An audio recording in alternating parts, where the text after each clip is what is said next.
พ่อกันเที่ยพี่น้องตำซั่วปีกบ่มือครับผมอันนี้พี่น้องโอ้มะเขือเทศแต่หน่วยใหญ่ๆพี่น้องพุ่นน่ะงานหลายพี่น้องช่วงนี้บ่ได้เฮ็ดคลิป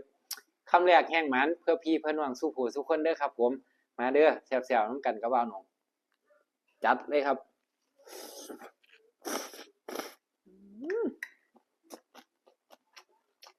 ผักกับผักแก้มย้อนผักติ๋วคือเก่าครับมะเขือเทศนี่เป็นจังแซ่บ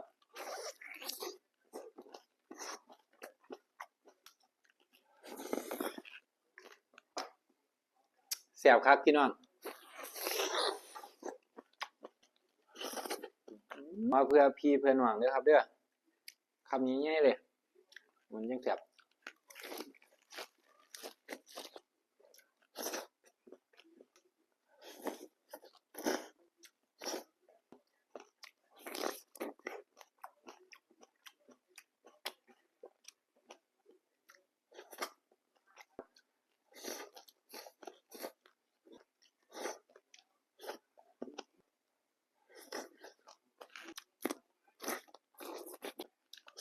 โทษเด้อ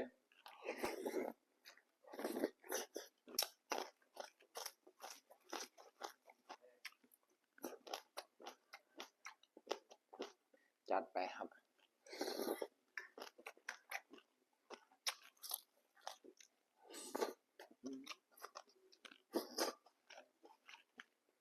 เราพบกันใหม่ครับขอบคุณและสวัสดีครับ